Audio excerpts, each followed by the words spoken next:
Amazon had a plan to upgrade their AWS system, but they're like, we're getting such a demand now, things are moving so fast now that we need to figure out how to adjust our operations costs. So they're like, how are we going to do this? They had to figure out how to get operational cost or somehow make cuts to be able to purchase that and to be able to push that forward. Whatever. Some companies are pulling back on some of their AI initiatives, and even I think some of the bigger companies we're talking within the last week, we're not paying hundreds of millions of dollars anymore for these AI engineers. Right. Yeah. We're going to be a little bit more strategic about this, and oh wait, maybe we actually do need some people around a little bit more. The AI is nice. The AI, can do the job, but you need somebody there to watch it. Otherwise, guess you gotta remember, it doesn't have the conscience. It just does what it does. People call it robots are smart. Actually, robots to me are pretty dumb. Yeah. They do what we tell them. So it's kind of like a similar way these AIs is, yes, there's a super AI, this and that, but I think that's more on the talk for now. They are developing it, but we're not there yet.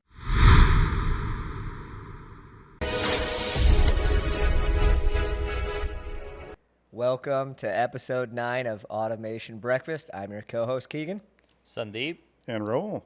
So, guys, we got topics on Amazon job cuts, global digital ID, AI crimes, robot references, even financial automation. So, first off is the Amazon cuts.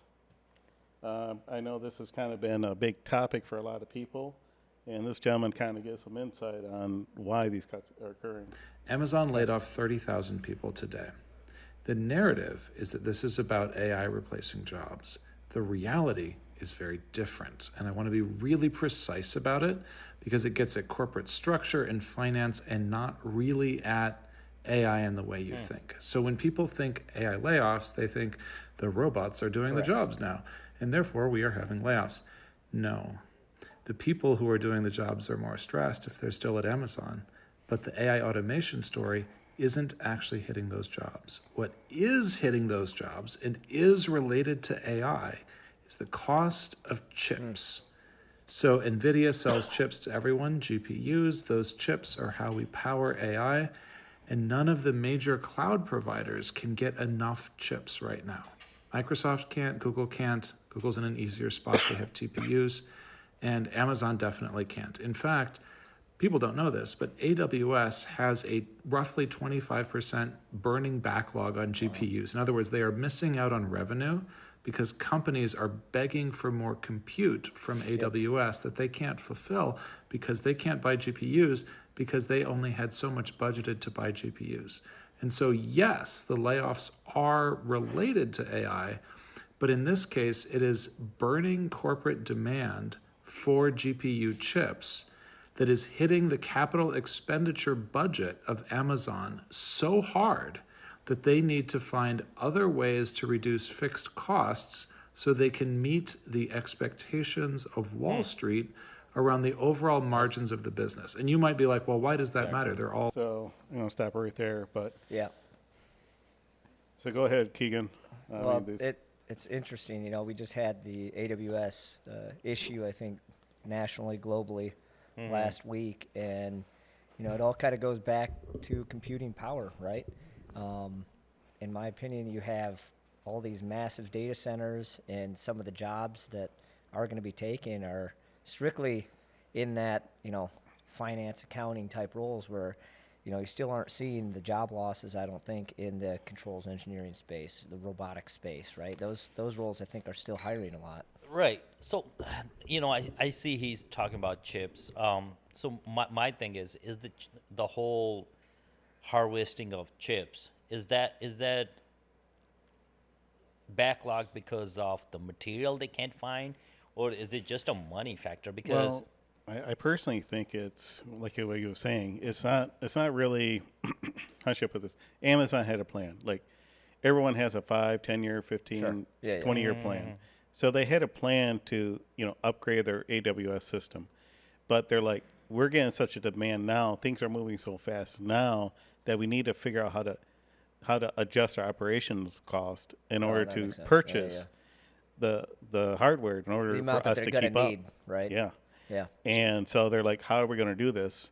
And there was other things he alluded to was other factions of Amazon, their profit margins are very thin. And in the AWS space, it's a pretty good margin rate. I think it was like 25%. I think everything else is like between 10% or less. Wow. And I'm just paraphrasing because it was like within that range. But the point that he was alluding to is that they had to figure out how to get operational cost or somehow make cuts to be able to purchase that and to be able to push that forward. So take it to the basics, right? So this reminds me of, when you drive around, you see all these storage units. Yep. And you say, who builds those and who rents those and who puts the stuff in them, right? Yep. But the model on those storage units is pretty much similar. What is with these data centers and with these chips, the initial investment, they get paid off in about a couple of years. Yeah. So it's the same model. So, they have to have that cash or that financially strong, and backing to build these data centers and have the chips and so on. But my thing is still, financially, yes, that may be a factor. I think it's more towards the harvesting, the getting the chips, because again, right now the new thing is like you see, there's about 2 or 3 places in Michigan. There, locals are fighting against the data centers because of, because they don't want the noise, they don't want the, the water used, whatever their local reason may be. But on the other hand, they are coming to these places like Michigan and things like that. But so they're building it. So they're proposed for next 5 years. I don't know how. So do you guys look at this as being Amazon trying to get ahead of the curve? Like, for example, somebody's going to do this. Somebody's going to upgrade their equipment enough to be able to handle and you got to remember too, just because they're laying off 30,000 now in a certain area, right? They're probably going to add another 100,000 later. They did, right? Or in different spots. So these are also things that people, that catches the news. Hiring 100,000 people for a data center or manufacturing facilities doesn't. And I think GM and Ford and all them, they let go 16,000 on one side, but they hired in other places because the industry is not technically ready for EV. But and then actually I kind of looked at those numbers, and a lot of the areas that they were laying off people was like in the battery sector, because we're not pushing for that anymore. So they let go a lot of people in those programs, but they're moving in different areas, which makes sense. The one thing I hope a lot of companies are not doing, and I'm going to give an example. So back in, I believe it's in the 70s when robots were coming into play, and there was like a lot of different type of robot companies. So I'm not going to get into the name of the company, but if you pay us, we'll bring you. So one of the companies, they decided to try to make a whole automation line full of robots instead of people, which at the time they thought the technology could be able to handle that. But they ended up just actually losing money because they put all this money into the robots, but they weren't designed to be able to handle that. I feel like we're hitting that same situation with AI. A lot of companies are put too much trust into it to be able to handle it. Whatever. Some companies are pulling back on some of their AI initiatives, and even I think some of the bigger companies we're talking within the last week or two, we're not paying hundreds of millions of dollars anymore for these AI engineers. Right. Yeah. We're going to be a little bit more strategic about this, and maybe we actually do need some people around a little bit more. Yeah, that's what I mean. They need to be strategic about it. They can't just dive into it and then expect it to work the way they think it should, because we went through this hand in hand on different podcasts with us, as in the AI is nice. The AI, can do the job, but you need somebody there to watch it. Otherwise, guys, you gotta remember, it doesn't have a conscience. It just does what it does. Yeah. Right. Yeah. It's just again, it is like robots. People call it robots are smart. Actually, robots to me are pretty dumb. Especially these industrial robots.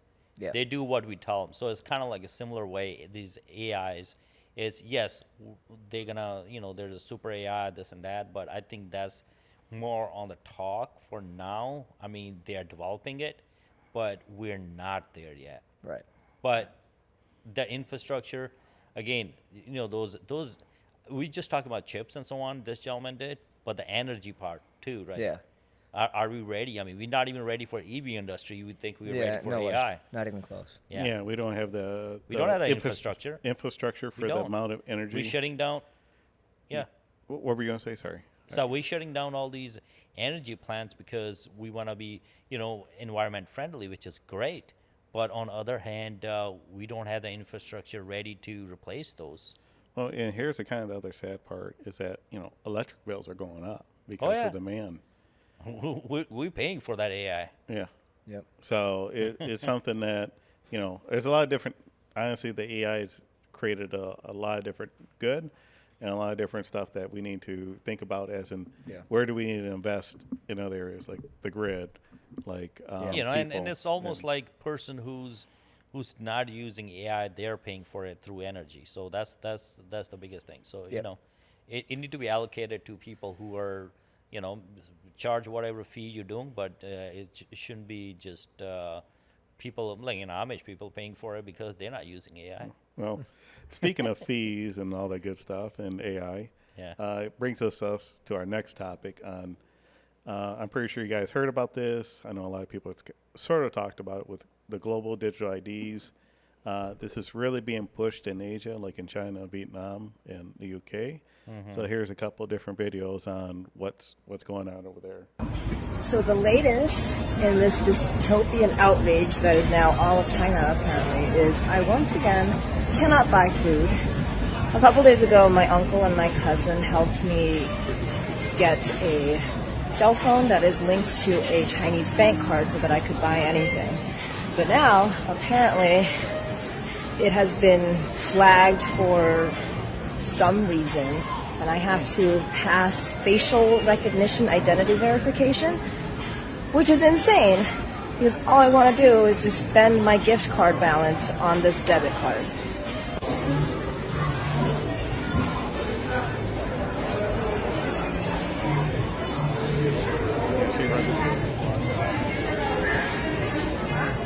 Tell her to open her mouth and all this good stuff.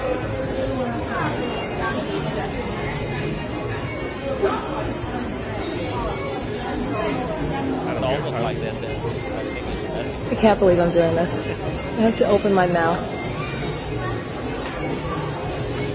Oh my god. Terrifying.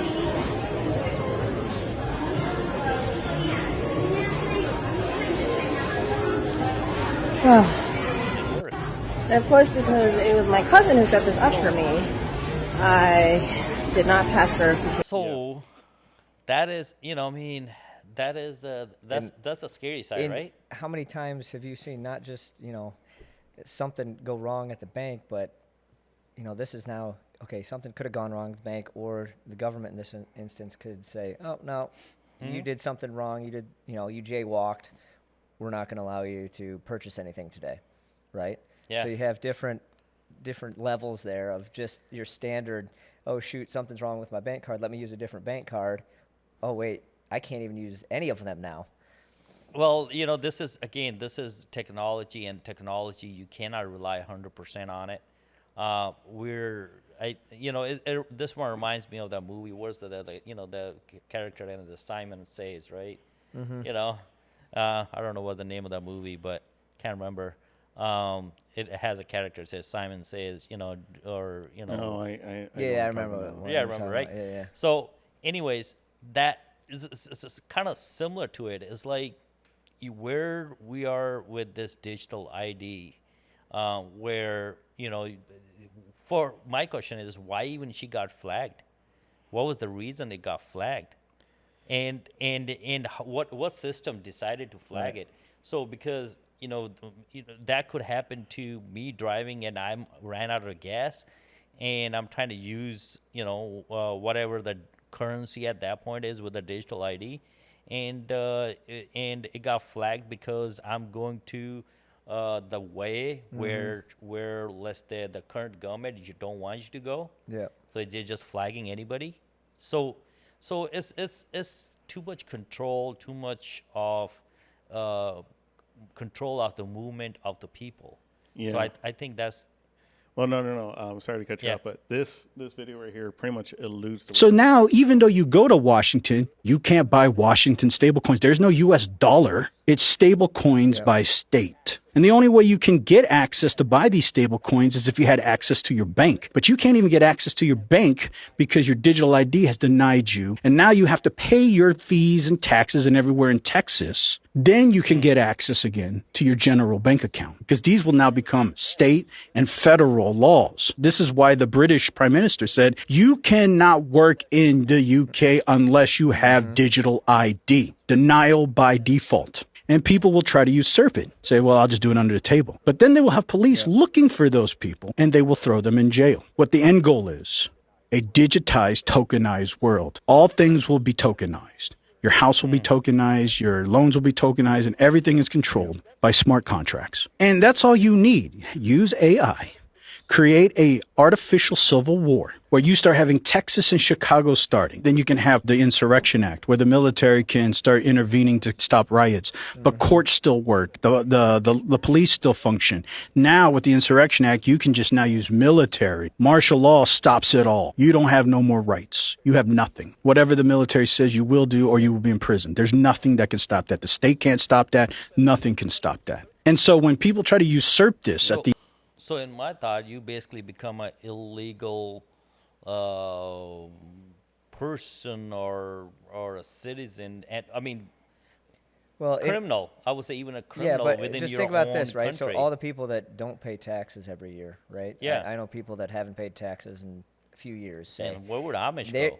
They would be instantly flagged as, hey, you can't spend any money. We're going to freeze your accounts. We're going to get our money back, right? So if the IRS comes and uses that kind of stuff, no more working under the table, right? Even your kid mowing the lawn in the neighborhood. Kids working at a farm. Yeah, kids working on a farm. You didn't claim you can't your pay in income. cash anymore. You're gonna have to pay everything in digital currency. And so, in my opinion, I'm gonna go back to the same statement I made previous.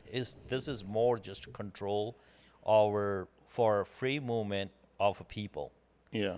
People, they're moving within their countries. We got borders and everything. You agree or disagree, that's beside the point. But I think at this point is even you are born citizen of that land or that piece of land where you are at that point become a criminal because you did not comply with whatever being told. yeah, I mean, your cars are all going to track, right? They do now. They track your speed. Oh, you were speeding. We're going to lock your account, or you're not going to be allowed to drive your car now for a week because you were 5 miles and over the speed limit, or I think it was actually I think Ford has a patent for that, as in they can lock out your car. If I think the patent was I believe it was if, like, for example, if you're not making a payment for the vehicle, instead of having a repo guy go grab it, just shut it down. It'll actually drive itself back. Oh, wow. Okay. I mean, it makes sense. So Yeah. I mean, people like me, I can't do a burnout with my car. That's just criminal right there. No, right. Yeah. Or Yeah, they do. noise I cannot complaint. drive my car the way I want. Yeah. I cannot go mud bogging with my car. That's just. But this kind of stuff is gonna happen. I mean, it's the inevitable. It will happen. Just when and ever so slightly, right? We've been changing and accepting more privacy invasion. as we go. So here's the thing. Let me compare this to this. We have that where they clone a sheep, right? But Dolly, I think was her name. yeah, Dolly. Yeah, they clone the sheep. But after that, because the government didn't want the cloning, normalized, they put a stop to it, right? Well, we think so, but yeah. Yeah, I mean, at least what we know, right? So they put out so I think the similar way, this AI technology and this digitizing, it need to have its limits.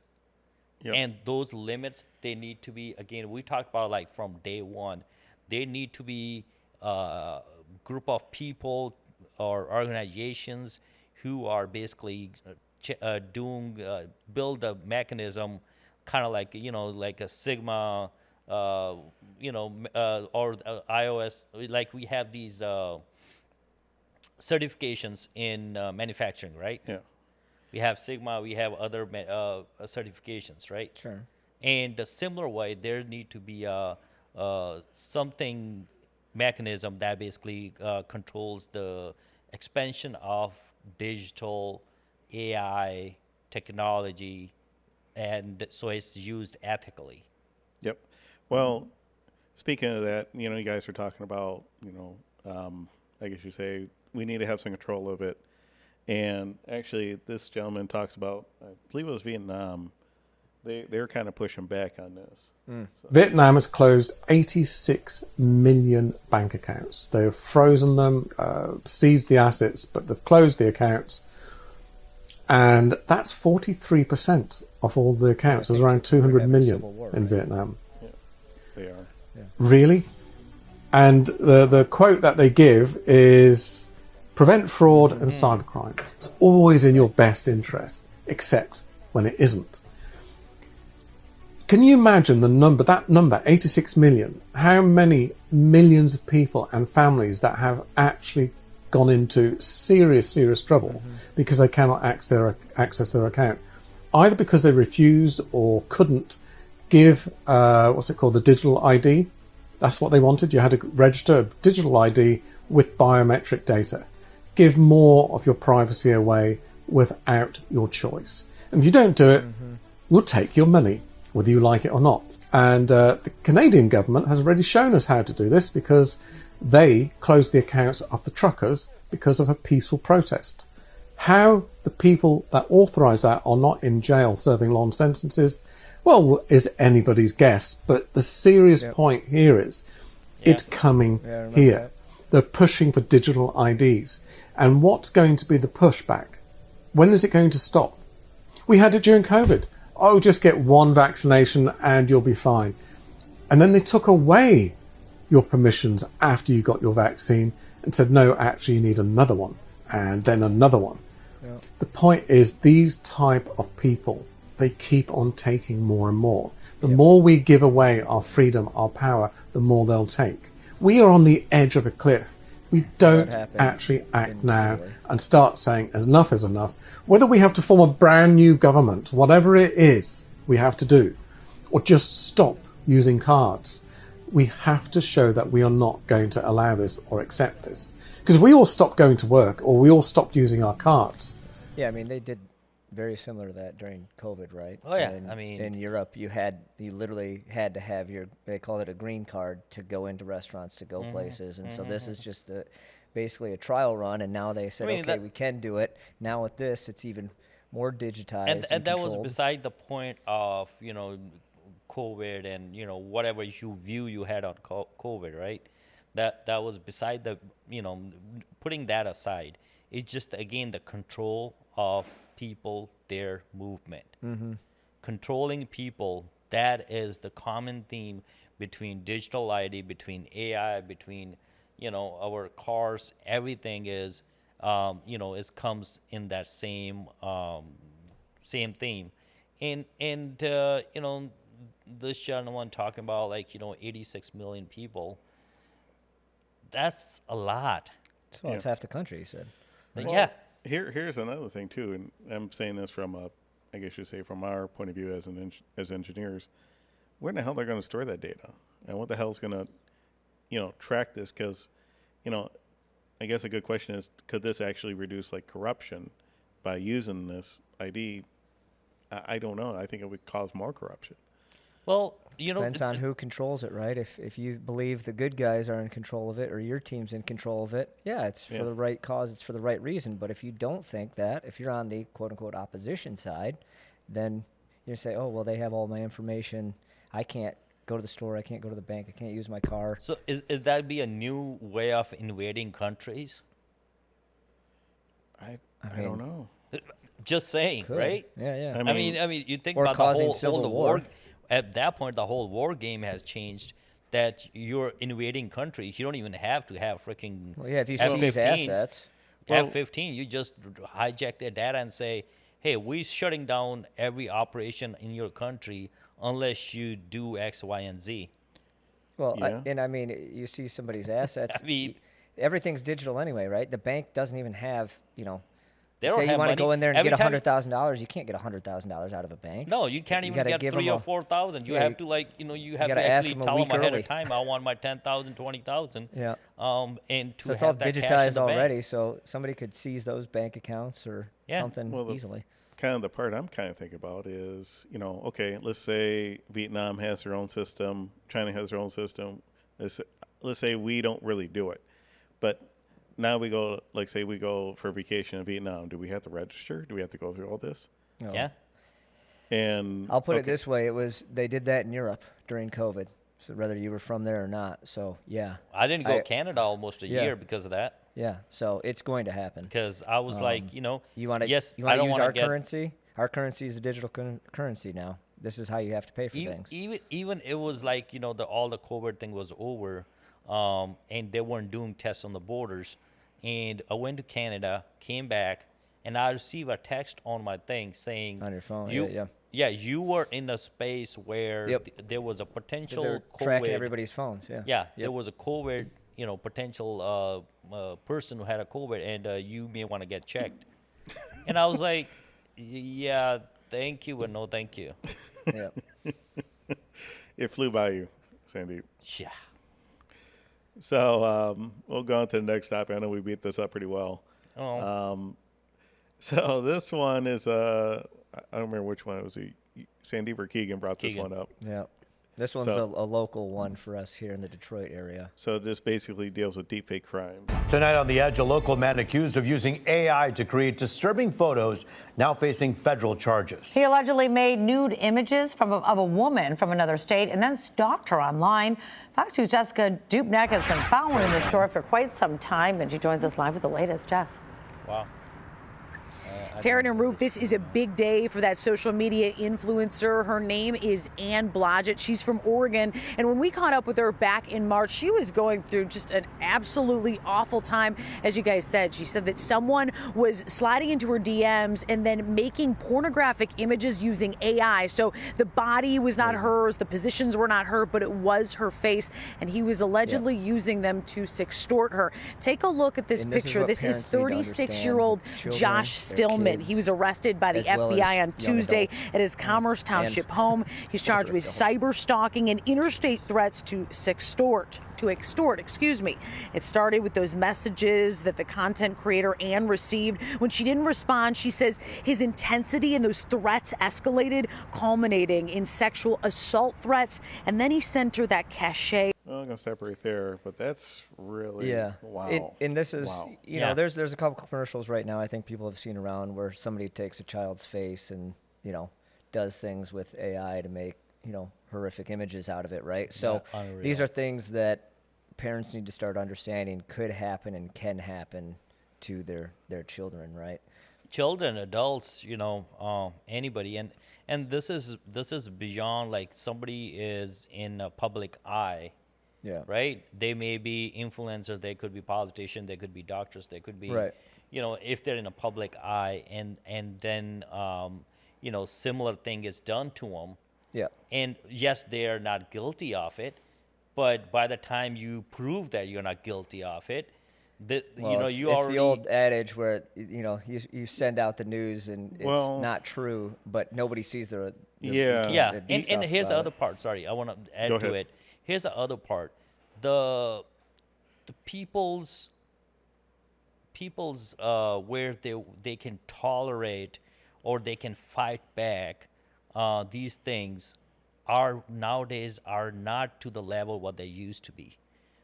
People are really fragile. I want to say is like, because they're working in so much pressure and so on. They're fragile, and God forbid they basically take the ultimate sacrifice. And they basically kill themselves. Yeah.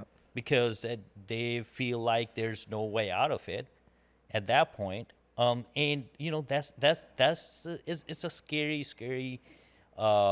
side of it. And again, I'm going back to my previous statement. We need organizations that can use, they have like ethicals,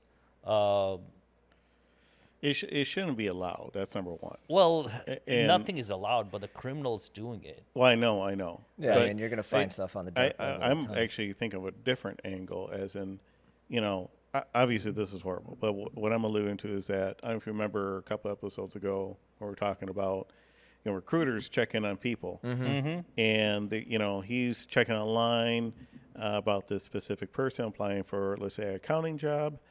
And he finds this post that this person did, I don't know, 10 years ago, 5 years ago, whatever. Or next thing you know, there's some idiot posting nudes of the person. And they didn't even know. Yeah, They they didn't didn't even know. Might even not even know. know the background. Yeah. Yeah. Right. So that recruiter takes it for granted, doesn't really, check into it. Yeah. Just says, okay, yep, you don't want this person because they're, Yeah. an OnlyFans. And they're really not. They're Right. just somebody took their picture and just put them on if there. somebody does it, intention, like they're doing it, that's their, they thought of it, that they have their plan, I'm going to do this and then, whatever. That's their personal freedom, right? Yeah. But person who didn't want it, That's never what done I'm it. alluding to. Yeah, obviously never Exactly. done it, and they didn't have in their life plan to do that. Well, and once it's out on the internet, right? What do Yeah, we once say? it's on internet, there. there's And how do you defend yourself against something and like cleaning that, and how many data So- places it goes, and cleaning that off internet, that is So I got a devil's advocate question for you guys. So obviously we're seeing people are misusing this equipment horribly. Should the AI companies be liable for this misuse? you know what, they're gonna bring the freedom of speech in it. Yeah, but creating It's not, but that? Yeah, I mean- mean, it's the same way we have PG-13, PG-12, we have those ratings on TV, right? yeah, Why not the content have a rating. have a rating? but you're also The going to AI, get. the AI level have a rating. But Well, what do we always actually- talk about? It's always until the government push back, right? Well- so you're Yeah. going to get lawsuits, and until lawsuits start happening and pushing Yeah. So back right against now, these companies. right now, what I see is government seen these horses first time, and they just let it go in the field. Yeah. The horses are just wild, and they're doing whatever they Yeah. want to, and government actually, I think, is getting the point where they don't know how to control it. Well, you know what? Something that I saw on like Patrick David podcast, and I know some of these states are doing this. Is that, for example, for pornography, they actually have. I don't know if it's states or certain websites, but they have it to where you have to do the facial recognition software. You have to put like a photo ID in order for Yeah. you to get to see it or to But watch the problem it. with this scenario is And- though, and- you would do that, but then you could also make horrible things with the AI. Well, what I right? mean is it should be verified. You know what that I mean? you did it, Yeah. so like you could it's go your after account, somebody. Yeah, that's a great idea. Yeah. you know, to counter this because, Yeah. you know, We- this girl obviously doesn't want that. Yeah. Who does? Who wants Does somebody? I mean, she has to be in a public eye. Well, She's a and what happens influencer. with high school kids, right? You have bullies and people are mean Yeah, to people well, all the there's time. people- and, we and covered now that in the you used- previous, right? Yeah, you used to be able to go home and not see them when see Yeah. people when we were kids, but nowadays somebody could do that in a school and text it out and make it look like somebody was with a teacher or with another student, and you're just like, oh my God! And now this child is scarred for life, basically. Yeah. Yep. So there needs to be some rails put on this kind of thing. They need to, and they need to be like to the point where, if somebody does that, there's a one way to deter it. We have I'm gonna say extreme here, they used to have a death penalty to if you kill a person, you get killed kind of thing. Yeah. But at this point, if somebody caught doing this, there's severe punishments, and what kind of those punishments may be. Here's right? another problem with this. I love what we're talking about, but what if this person's not in our country? I was just going to say that. That's the problem with most of these AI apps, because I think we've shared Yeah. this in the past. If you look at where those AI apps are, they're not built in the States, because you can, Yep. I think I shared one with you guys where it was basically you could So- put a face on it and it could be your girlfriend and you could tell it to do whatever. So here's the thing then. But that company isn't When- based in the U.S., I'll tell you that. So here's the thing then. There's basically 2 places or 3 places you can post your apps, right? Sure. Yeah. One is Apple, one is Google, one is Microsoft. Let's put those three. There may be a couple other. So let's put those three. Those three places where you are able to put these apps for public. Should those companies then have better? I mean, they ban apps all the time. Yeah, right? and so they should have better controls. Should they even on it. have like better way of tracking these apps and or tracking the users of these apps? But that's where the VPN comes in, because you could just put yourself in that country. Yeah. And again, I think it just comes down to they've shut apps off in the past. They just have to have a little bit more visual, screening on some of the stuff. Yeah. So there's definitely need to be a better control. I mean, technology is great, but I usually what I say is like, we sacrifice our freedoms and our rights all the time just for convenience. Yeah. Yep. Right. Yep. For instance, a cop pulls me over, and they can ask me like, where you coming, where you going? According to my rights, I don't have to tell them. Yeah. Just because I want to be on my way, I will tell them. Yeah. I mean, it just we sacrifice our freedoms on a convenience, and we do that with our phones when we say, hey, tell me my location, take my location. Yep. So yeah, but there need to be better mechanisms to counter these. Yep. No, exactly. Well, speaking of counters, so one of the things in sports, I have opinion on this one. Oh, play it. Well, hold on. Well, this is with sports, dealing with AI. A lot of the NFL, Major League Baseball are looking to have AI be the umpires instead of the umpires. So here we go. We've got some big news, too, for baseball fans this morning. Robot umpires are coming to the MLB starting next season. The MLB is going to roll out the automated ball strike challenge system. It lets the batter, pitcher, or catcher challenge any ball or strike called by the human home plate umpire. Then camera technology shows the location of the pitch on the stadium's video board for everyone to see. The ABS system has been tested in the minor leagues and Major League spring training in recent years. This summer, it got a test run in the MLB's All-Star game.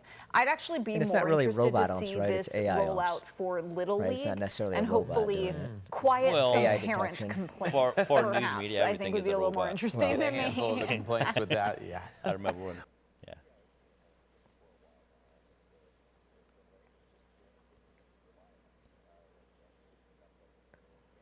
Yep. Eh. And in my opinion, just get the call right.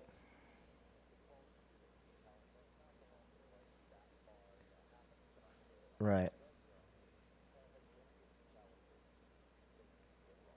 And that's fair. Just use it a couple times. I don't know. What's the fun of the game? You know what I mean? Get the call right. That's all I want. Just make the right call. That's where the fun is. Then we start. Cindy's taking it. He's very No, I'm taking it personal because the thing is, where's the fun of the game? I mean, then you have a robot throwing the ball with the more efficiency, like it never lose. It strikes everybody out. What's the fun in that? At the end of the day, you gotta have some of the mischief. You gotta have that. You gotta have that. I want to get the call right. No. Like at the end of the day, was it a strike? Was it a ball? Just but that's tell where me. the fun is. And like I said earlier, usually the umps, I think they've done some studies too, where 97% of the time they get the call right. It's just a very, very slim amount. Yeah. However, you never know. Some guy might have been out drinking the night before. His vision's off a little bit that day. You never know. That's why it's called game. Yeah. Is this the Babe Ruth situation where he goes out drinking and then he hits a home run? Yeah. I mean, that's why it's called game. Otherwise, we'll just call, I don't know, factual something. Well, and I do think as we progress, right, you've seen it already in goal in soccer over in Europe. A lot of times they use a little bit. I'm not denying that it's not there. Yeah, I mean, they use it's a little there, bit here. But let's not go too carried away where we take the, Well, I do like the idea of because how do I put this? I'm not much into baseball, but I'm really into football or basketball. And football is really, I think, where the challenge came in. Yeah. As in, how should I put this? Like, for example, if a catch is a catch. Yeah. And I remember this one where Calvin Johnson, and it was a reason to me he didn't get it overturned was because he caught the ball and was trying to show off at the same time. Yeah. Because he was just that good. He caught the ball with one hand. It was like the end of a game. I think it was against Chicago, and this was years ago. And the way he caught the ball, he caught it one hand, and it's right at the end of the game. And then for some reason, he did it all in one motion, used the ball to push himself up, I believe. Yeah. And then, so because he didn't grab it and hold on to it and just, like an egg or something, he just went because he wanted to celebrate and show off how good he was. They ended up burning him a loss in that column that day. Game. And I don't know if AI would have done anything, but it's you got rules. And I think those errors, those disappointments, and sometimes wins and loses. I think those are sometimes if you get too accurate, I think it'll take away from the game. Sure. In my opinion, it'll take away from. I get that. Yeah. You know what I mean? And I don't think you're going to see that too at high school level yet, or college level yet. Maybe. So here's my concern. Referee, yes, they're using this AI. Right now, you're saying they're 97. It's very high. Somewhere near, top right? 90s. Yeah. 97. They're gonna start stepping back. AI is looking anyway. Their ability to judge that, or their ability to call those calls, may even get less and less and less and accurate, and eventually they say, well, AIs get it right all the time. Well, and that's what they will do. I mean, at the end of the day, they say now they're not going to do it, but they will do it. I could see it in the next 10 years because for them, the MLB, they're paying these umps, call it $5-10 grand a game for 3 or 4 umps, however many there are. I think there's one in the back, 1, 2, 3, say 5 guys, call it 10 grand a game for 30-some games a night. The MLB is going to save millions of dollars on officiating. So eventually it's going to happen, right? Right. I mean, that's the reality. Is that going to reflect on people's tickets or where they're going to watch it? No. So, in my opinion, if they're going to play the game, let the game be played. Yeah. Yeah, no, and I'm with you, right? The human element, there is something. But, again, I think the Tigers had a guy was throwing a no-hitter a few years back, and basically there was a bad call on first base in the, 7th or 9th inning. It was late 8th, 9th inning. Threw it to first base in slow-mo. He got him out. The guy caught the ball. He was out, but ruined his perfect game because the ump called him safe. So it's like those calls for me, I would just want the right call. Yeah, but here's the thing. If that wouldn't have happened, you wouldn't have been talking about it right now. Yeah, I'm taking this personally. Yeah. Okay. What do we got on the NFL side? The games are memories. Well, yes. I'll be honest with you. I couldn't find. I don't know where these guys talk about the AI side of it here, but the NFL is looking to explore AI improving officiating. I don't know where they. I think it's later in the article. If you scroll down a little bit, I think right in there. Yeah. Let's see. Improve. Yeah. Official is good. Again, just clearing up the bad calls. Be trying to get there. And with that's the other thing we're not thinking about, right? Wagering. Everyone bets on these things now. Yeah. So again, that game that we just talked about, where it was the guy was safe. I mean, somebody in Vegas is losing a lot of money or winning a lot of money. Well, and when you start gambling. you go into Vegas in the books, and then these guys are also, the NFL is in bed with some of these sports betting places and ESPN, and they own part of that, right? They, at the end of the day, that's where I just say, get the darn just saying, call like, right. Certain places, the human errors are the part of the whole experience, and we needed that part to be there. I was my kids' high school. I was their football game, and there was a guy, gentleman in the front. He was just yelling. He was, saying, "You didn't see that." I was like, that's what he wanted to do. Yeah. He thinks he knows more than an umpire, right? Yeah. And I was like, that's part of the game. He wants to yell. He wants to know, I mean, I wanted to say, why aren't you in the field, right? But because you're. Well, I'm going to throw one at you guys. So, do you feel eventually, maybe one day or once, I guess, let's say one day they start going with this, or try to start going with this, pretty hard with the AI side of it. do you feel that the fans will really care about human refs at some point in time? You think we'll eventually get there? So here's my thing. I think for fans, it's still a game. It's still, they go to enjoy that game. But what will happen is it will become a business. Yeah. It's already a business. Well, it is for the organizers, but for the fan, it's still a game. Even for the fan, it will become a business where, like, you know, where they're making a business transaction. But I think some of them, right? So I think, for example, they always say in football, you can always find a holding call. They just never do, right? Yeah. But you have AI doing that. AI is going to call it by the book. That's a holding. That's holding. You're going to have penalties the whole time. So I think there's some nuances. Whereas in baseball, I think really catching a ball, was the ball there in the glove on time? I think that calling balls and strikes is more realistic, where you may not see umps. Whereas with NFL or even soccer, right? Soccer sometimes there's bumping. Tennis, right? Tennis, I get it. Tennis, right? you could. What about basketball? Some of these guys, they like walk with the ball. Right. But this is what I'm saying. That there's nuances in some of these sports where, you know, hip check in hockey or shoulder bumps in soccer, or there's certain nuances where you got to let the game play. So same thing happened in NASCAR, right? So in NASCAR, before it was just how it got started, and that went on till late 90s, right? Till death of Dale Earnhardt, right? Yeah. Number 3, right? Yep. After that, they got so strict, like, you know, you can't do this, you can't bump into a car, you can't do this, and I quit watching. Yeah, me too. After he passed, you know, that was a death for me for NASCAR. Yep, literally. And if you ain't rubbing, you ain't racing. Exactly. That's the part of the game. Yeah. So you cannot, like, you know, at that point, it's just a business transaction. Yeah, I got tickets. I'm taking it. You're taking the fun out of it. Yeah. Well, I see that, Sandy. We're not taking you to a baseball game. No. You're gonna throw coffee everywhere. Yep. So next topic, guys. So H-1B visas. This is something that they're doing in Florida. Kind of interesting. So take a listen. I am directing today the Florida Board of Governors to pull the plug on the use of these H-1B visas in our universities. We can do it with our residents in Florida or with Americans. And if we can't do it, then, man, we need to really look deeply about what is going on with this situation. Yep.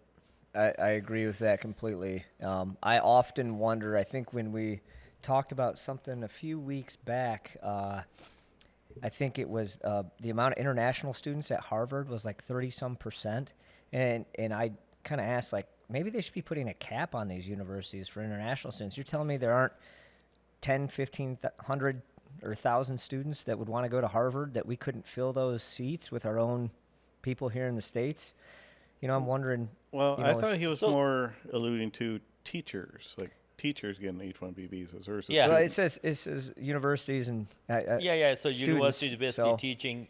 Yeah, I'm sure they're teaching professors H-1B. Yeah, and students. I mean, I thought the students were on a different visa. That's why I do know some students work and go to school part time. I thought. Yeah, they do that. So there's a certain way they're get around it. That. But so here's my thing on it, right?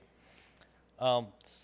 So this exposes H-1B audits found colleges. So that's like teaching then. Okay, teaching. Okay. Bringing in Chinese people on visas to talk to students about public policy, among other issues. Okay. So that's what he's talking about, as in bringing people from other countries to talk to students. Teach. Why? Yeah. So why in the hell are we doing it? Here's the thing, right? With that, what happens is those countries. How do they regulate their people? How they govern on their people? They start training them through their colleges, right? You start in any country, your policies, your way of living, how do you stay, interact with other people in that country? Everything, how you make a living, everything starts from your schools. Mm-hmm. Your schools, then and in schools, who teaching them, right? Yeah. That's how and those kids eventually go into public offices or other ventures, and they keep their training. They got it from schools all the way. Well, now, sorry, I just want to finish this. Go ahead. But what he's saying in here is when the other countries, those people are trained from their school system, and they bring those teachings, those values and those culture.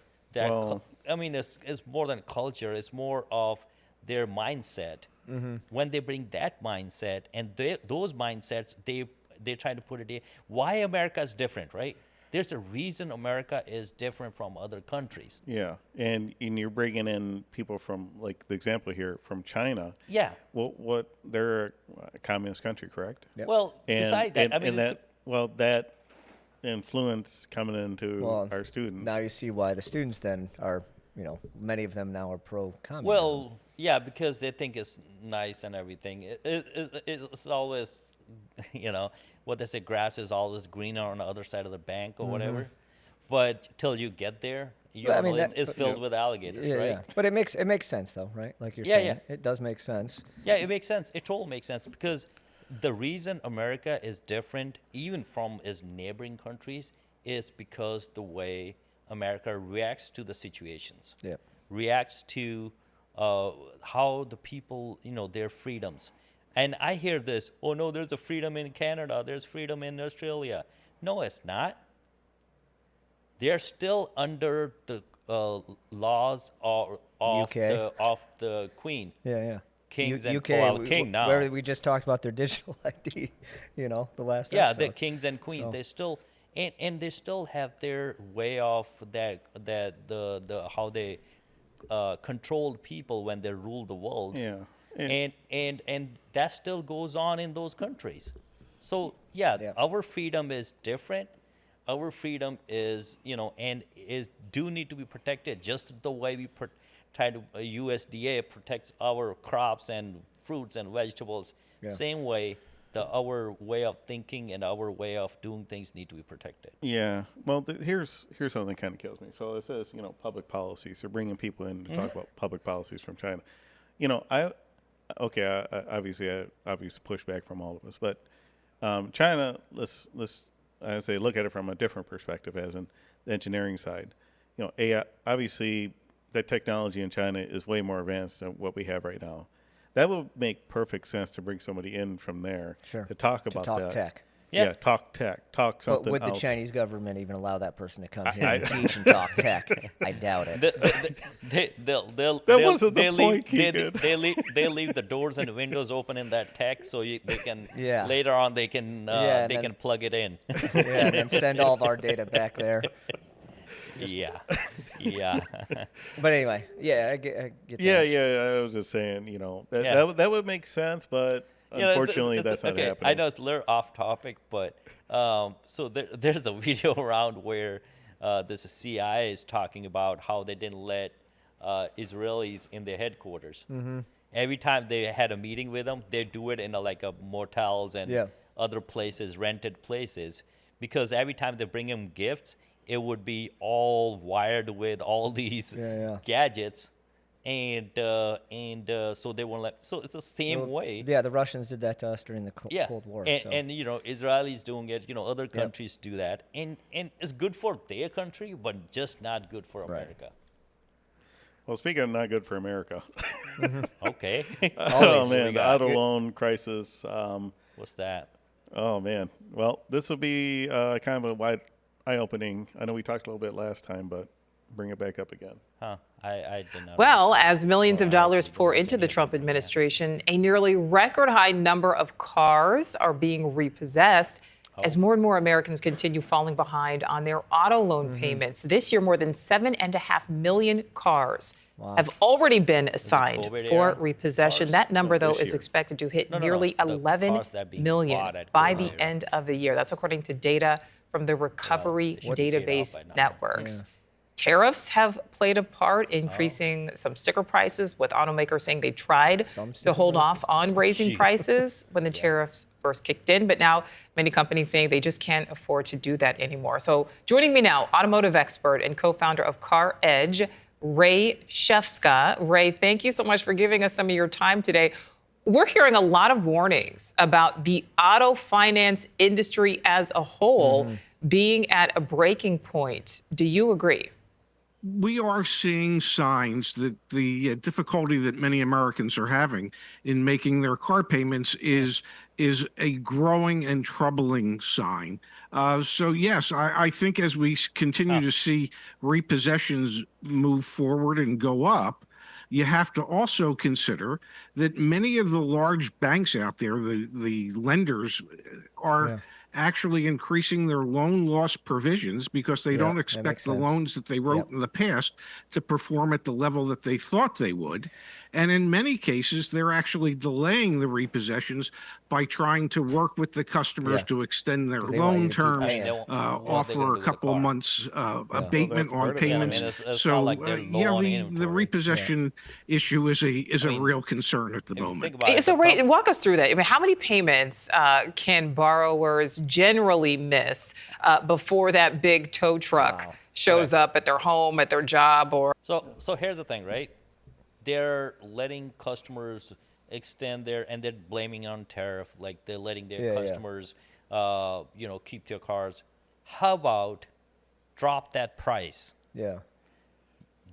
If you won't make a billions of dollar profit one year, it's not gonna kill you. Well, I don't disagree, but these banks, at the end of the day, it's their job. Not the banks. But they're the ones who will give you the loan, right? Exactly. But the automakers, the cost of the car right now. Part of it's the cost, but I think what this is one thing I do watch kind of the car auto guys talk about this stuff. So, for example, let's take a car. Let's say it's $65,000, and they purchase it. A person does it, let's say 2021, 2022, whenever, and then they always get a new car every couple of years, right? Every 2 years they get renew it. Yep. So they go in to trade it in to get a newer vehicle. Well, what was it? Let's say 60,000, and they owe, let's say, 55 or 50,000.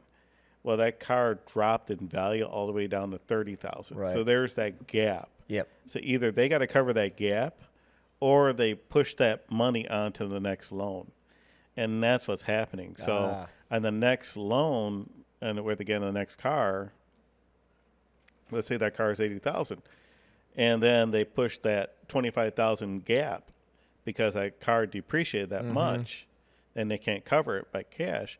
They push it on the next loan. So now your loan turns into a $20-something thousand vehicle, and then you're forced to make monthly payments. Well, my monthly payment, I can't afford that. Well, we'll just extend it out.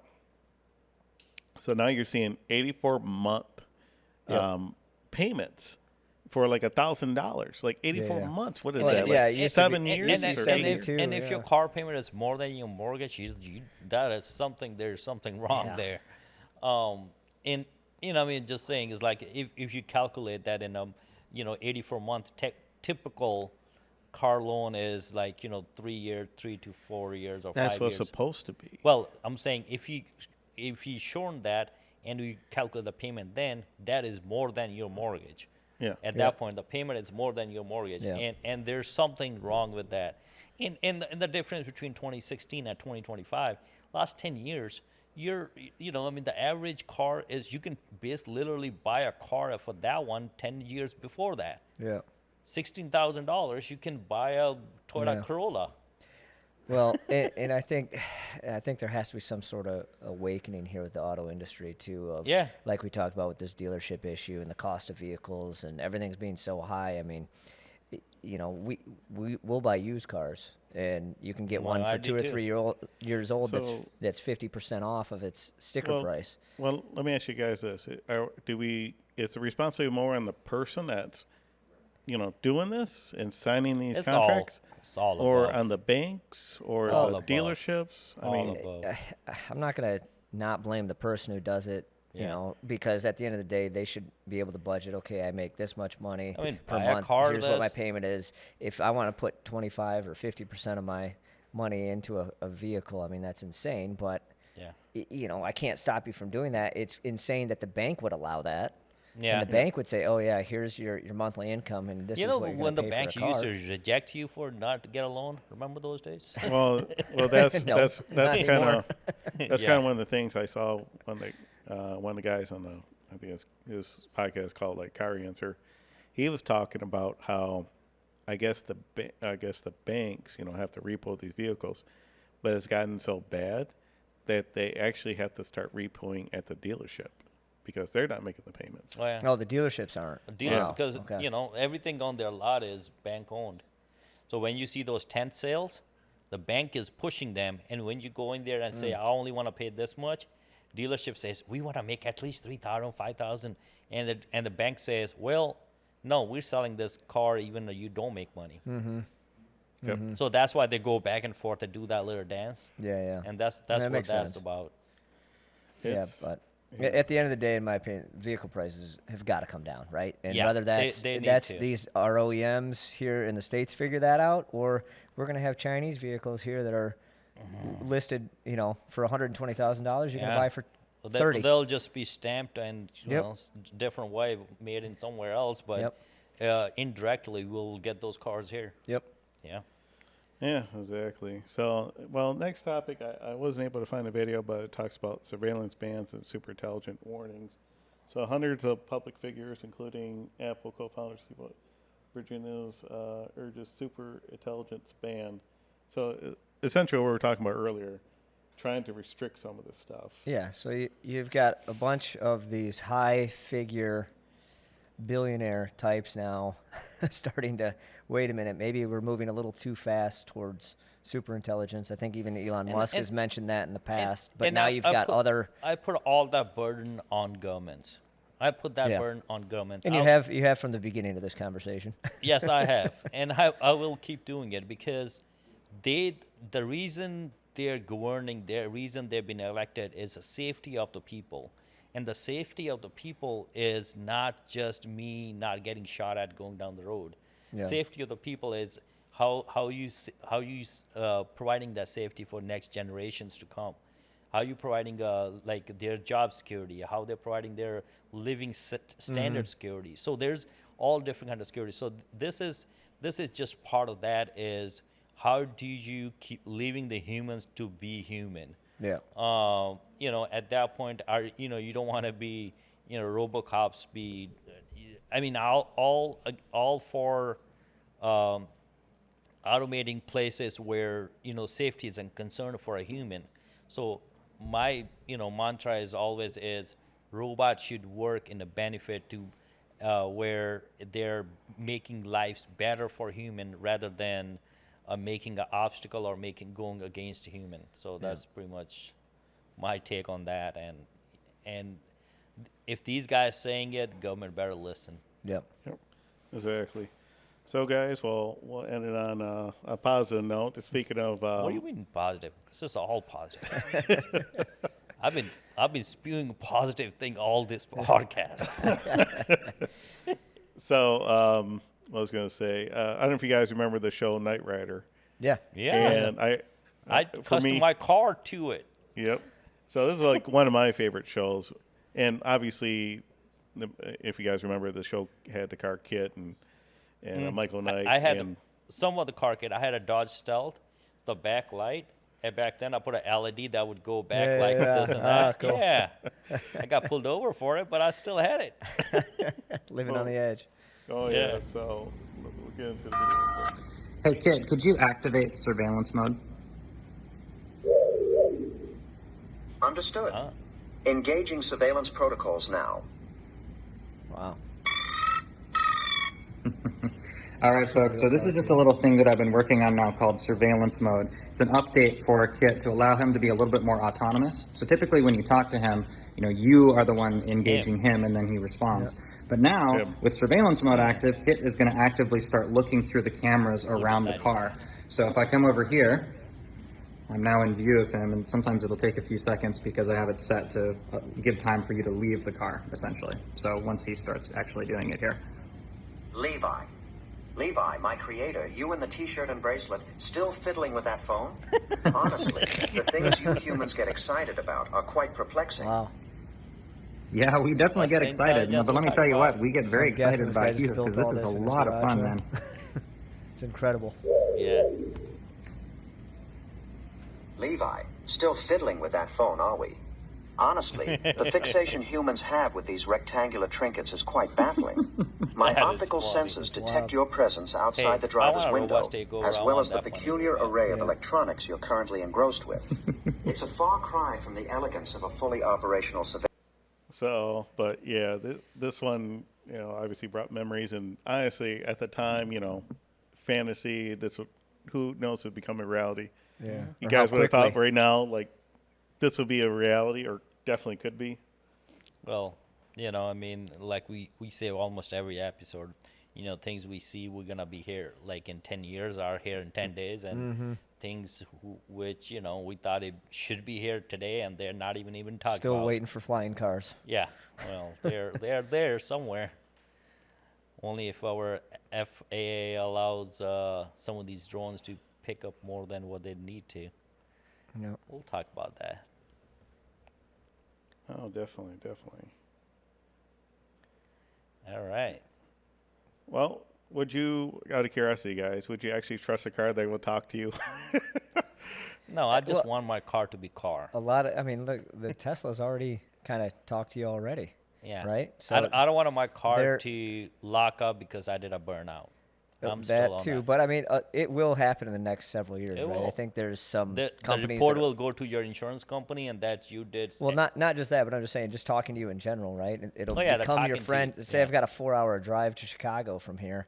Hey, let's talk about something. Okay, what do you want to talk about, right? It'll be able to have conversations That's too with much you my and everything. car to know. I'm telling you, it's going to happen. Well, what if your car turned into have a personality? Would it make your drive safe or terrifying? Hopefully, it doesn't take up on my personality. As long as it speeds a little bit, and we get there early. Yeah. Well, it'd be like it will do evil things on the road. I was thinking of how should I put this? Our significant other could be, sometimes the backseat driver for us. Yeah. I could see this being. Slow down. You missed the turn. You're going too fast. Yeah. If it takes on my personality. You've seen those. Okay, I do not recommend this. They are not safe. Before I say this, those sprayer tractors. Yeah. They have that room underneath. Yeah. Always want to drive underneath. I know. Yeah, me too. Do not do that. It's not safe. All right. Awesome, guys. Awesome.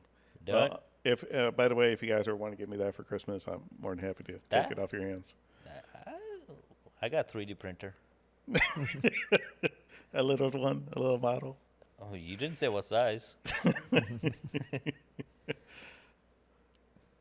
Oh, awesome, guys. Well, that was it. That was pretty much everything. Obviously, we have our Thanksgiving area right here. Feast. Yeah, our breakfast feast. Yeah. Sandeep wanted to really dig into that banana cream pie. Yeah, it's not beard friendly. Ice creams and those cream pies are not beard friendly. Well, I have my holiday shirt. I told you guys come up with the holiday shirt. I'm as festive as I could get. The one I have don't fit me, and other ones I didn't buy. We'll be ready for the December show. All right, we'll be ready for Christmas, but obviously Thanksgiving coming up. Everybody, please enjoy. Eat as much turkey as you can. Make sure it's good turkey.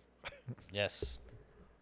All right, and if you guys enjoyed today's episode, don't forget to like, share, and subscribe, and we'll join you here next time on Automation Breakfast. Thanks. Thank you, guys. Thank you.